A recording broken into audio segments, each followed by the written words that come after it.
আসসালামু আলাইকুম ওয়া রাহমাতুল্লাহ।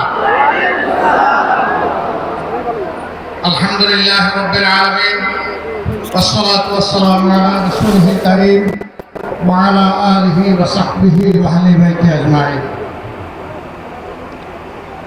আন্দোলনরত করে বিভাগীয় পর্যায়ের সমাবেশে লাইভ খাটি গেল নি কি কল দিছে শাহজালাল শাহপুরান হযরত সহ তাদের সঙ্গে 360 আলিয়া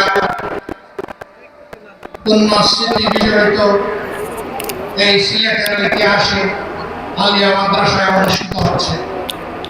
আজকের এই সমাবেশের সম্মানিত সভাপতি, সম্মানিত অতিথিবৃন্দ, আট দলের শীর্ষ নেতৃবৃন্দ, স্থানীয় নেতৃবৃন্দ, প্রান্তীয় সিলেটবাসী, সাংবাদিক বন্ধুগণ, আমি আজকে আমার বক্তব্যের সূচনায় আপনারা সবাই এসে আজকের এই সমাবেশে আন্তরিকভাবে যেভাবে সফল করেছে, অন্তরের স্থল থেকে আপনাদের সকলকে অভিনন্দন এবং মোবারকবাদ জ্ঞাপন করছি। যেহেতু আসরের আযান হচ্ছে, একটু পরেই নামাজ অনুষ্ঠিত হবে। কেউ না কেউ ইনশাআল্লাহ আযানের জবাব দেবেন। আমরা সংক্ষেপেই আমাদের কথা শেষ করব। আমাদের প্রিয় বাংলাদেশ ছোট্ট একটি দেশ, বিপুল জনসম্পদে পরিপূর্ণ। আফসোসের বিষয়, স্বাধীনতার 54 বছর এক এক করে চলে গেছে, বাংলাদেশের মানুষ সম্মানের সাথে মাথা উঁচু করে দাঁড়াতে পারেনি। কারণ বর্গীরা চলে যাওয়ার পর দেশের ভিতরে চিল যারা ছিল, সেই চিলগুলা ছৌ মেরে জনগণের সম্পদ নিয়ে চলে গেছে। দেশের সম্পদ লুণ্ঠন করে বাইরে পাচার করেছে। দেশে দেশে বেগমপাড়া গড়ে তুলেছে। কেউ কেউ পালাতে গিয়ে খালে বিলে আশ্রয় নিয়েছে। আবার রশিদ সিলেট মাসের কাছে কেউ কেউ পোলা পাতায় ধরা পড়েছে।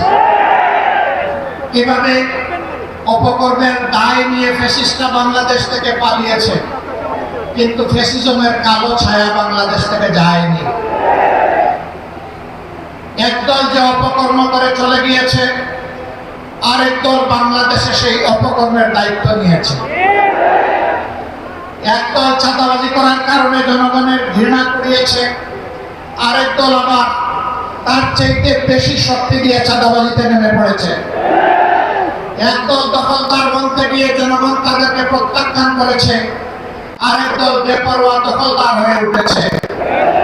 একদল জনগণের জানমাল নিয়ে ছিনিমিনি খেলেছে, আলেম ওলামা বিরোধী রাজনৈতিক নেতৃবৃন্দকে হত্যা করেছে, খুন করেছে, ফাঁসি দিয়েছে, নির্যাতন করেছে, পঙ্গু করেছে, জেলে করেছে, দেশ ছাড়া করেছে। আরেক দল ঠিক একই পথ ধরেছে, এমনকি নিজেদের মধ্যে মারামারিতেও নিজেদেরকে শেষ করে দিচ্ছে। সংগ্রামী বন্ধুগণ, দফায় দফায় এত রক্ত, এত ত্যাগের পরে দেশবাসী কি আশা করেছিল?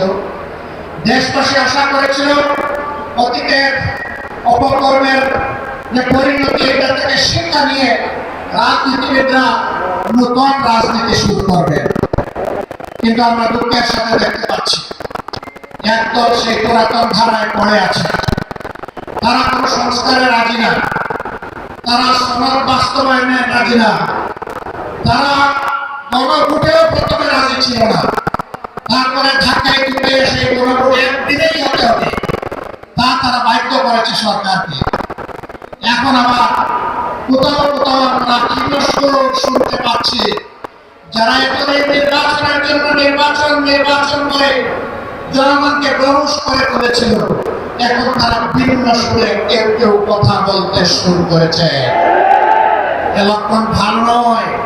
তারা বুঝতে পেরেছেন, তারা যে সমস্ত কর্মকাণ্ড বাংলাদেশে পরিচালনা করছেন, বাংলাদেশের জনগণ তাদেরকে আগামী নির্বাচনে লাল কার্ড দেখানোর